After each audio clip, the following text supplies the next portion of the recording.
Good morning. Thanks for joining us at 7. I'm Tracey McCain. I'm Caitlin Nuclo. Before we get to that breaking news, we'll get a quick check on your forecast and the road. So we'll say good morning to Scott Gagliardi for the details. Hey, Scott. Morning. Morning. Finally Friday at 7. We're getting there. You know, our outfits match the skyline. They really do. Yeah, I got the pink, blue. I could see up here. Gold, you're right. yellow. Yeah. It's beautiful out there. Always painting a picture. Always. It really is. Up in Windsor Locks, looks good out there. 42 degrees.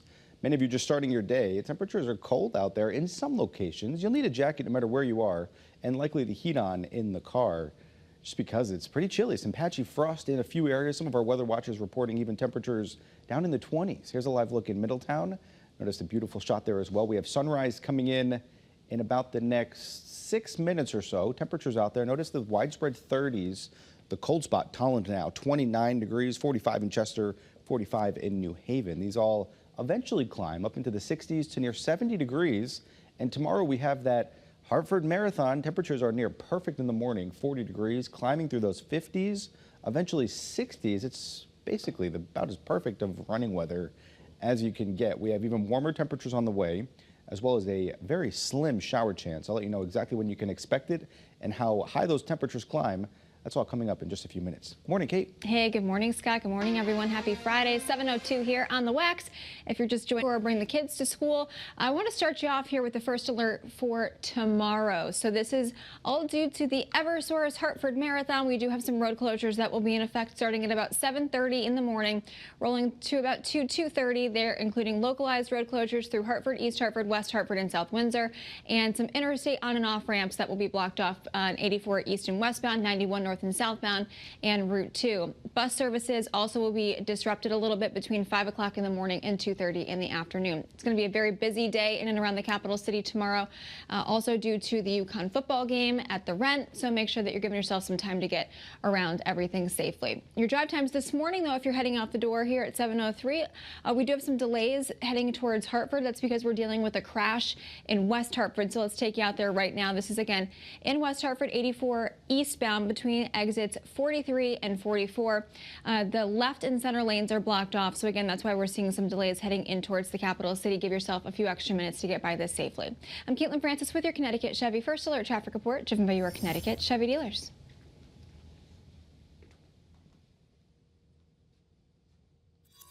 All right, it's an exciting weekend in Hartford as runners get ready to take on the Eversource Hartford Marathon tomorrow morning. 10,000 runners expected to cross under that arc at Bushnell Park tomorrow. And 1,500 volunteers have been helping to prep for the big day. Many runners say this race is an annual tradition.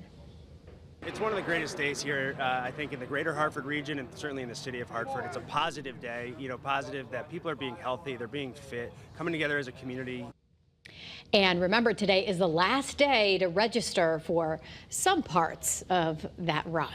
Yeah, there is a lot going on this weekend, and it all starts tonight with first night in stores for the UConn men's and women's basketball teams. There's a lot of Husky hype happening right now because the men are ranked number 3 in the preseason poll, while women are ranked number 2. And the Eversource Hartford Marathon, as we just mentioned, tomorrow morning, nearly 10,000 runners are going to take part, 1,500 volunteers helping to make it happen, not to mention all the folks who just go to stand on the side and cheer them on. Oh, yeah, I got to have your support system in place. And we'll be cheering on the UConn Huskies football program as they look to continue their winning streak at home, facing off against Wake Forest at noon. The Huskies have won 3 in a row.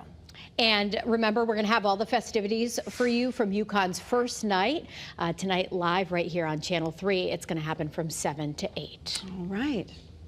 All right, this morning there is a little bit of confusion on the campus at UConn. That's because the future of more than 50 programs is up for debate. Channel 3 Eyewitness News reporter Olivia Schuler is live in studio this morning explaining why the university is reviewing its programs. Good morning, Olivia. Hey guys, good morning. Well, 70 programs are all said to have either low enrollment numbers or low graduation numbers. Now, deans and department heads must submit an evaluation justifying their continued existence. That will be up for review. After the review process, the major may be at risk of getting cut. A few of the programs subject for review are social work, animal science, environmental science, special education, and healthcare management. Chris Vials has been employed by UConn since 2010. Right now, Viles is the president of the union representing faculty at the school. He explains what the criteria will be for a program to be on the list for review. If any program graduates less than 100 students over a course of 5 years, they have to submit to this process.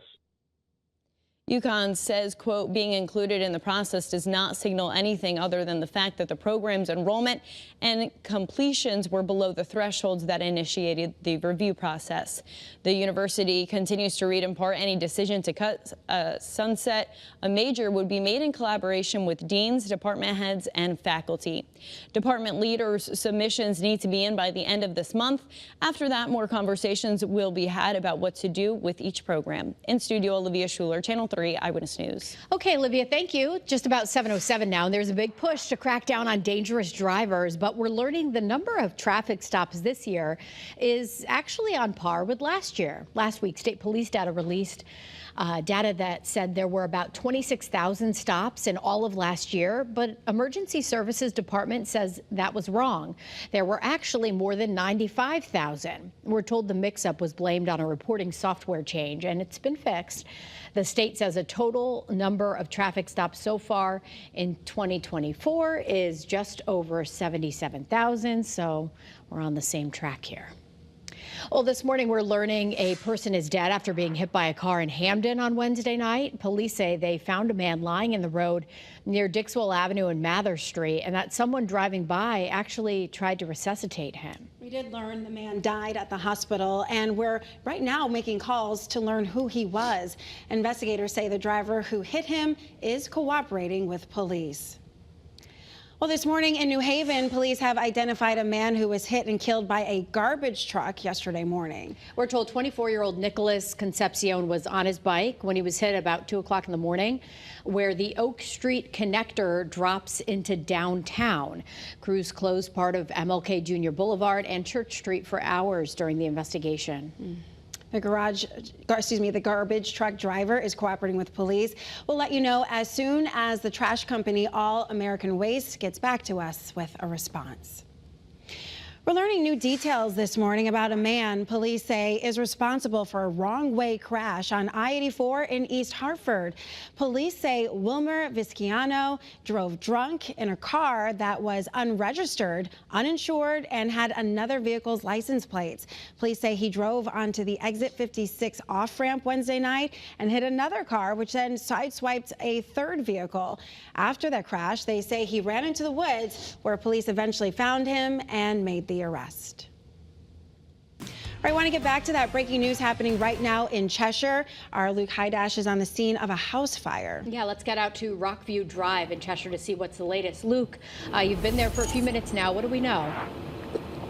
Caitlin, Tracy, good morning. We're at the intersection of Green Hill Lane and Rockview Drive. You can see that home right on the corner there, pretty badly damaged by fire. Big response when we first got here about 15, 20 minutes ago or so, and things have kind of dwindled down a little bit, but you can see all the damage left behind from that fire earlier this morning. A lot of times in these fires, things are concentrated to one part of the house, but it seems like just about every side is burned in one way or another here at this home. Again, Little View Lane and Rockview Drive, Little Green Lane, that is. State police are also here, as well as Cheshire firefighters. State police say that they are assisting the local departments here in Cheshire with their investigation, and we expect to get an update from the fire chief here in Cheshire in just about 30 minutes or so when he arrives on scene then. That's the latest. We're live in Cheshire. Luke Hydash, Channel 3 Eyewitness News. And as we get a check of your first alert forecast, the time right now 7:09. We had sunrise come up about 2 minutes ago, and we're starting to get a glimpse of that, at least in Old Saybrook.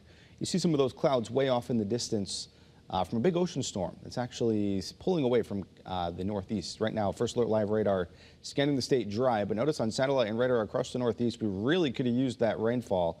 We talked about it yesterday, some of the clouds that made their way through Connecticut. No rainfall at all, and that's the trend will be to dry things out. Your hour-by-hour forecast shows any 30s out there quickly transition to 40s, 50s, 60s, and for some towns, maybe near 70 today. Here's a look at your forecast highs. It is sunny and it is mild, above average on all fronts. The warmest spot expected to be right along the shoreline. Notice that Bridgeport 70 there. Warmer temperatures over the weekend and especially next week. We'll talk about that in our next shower chance coming up in just a few minutes. All right, Scott, thanks.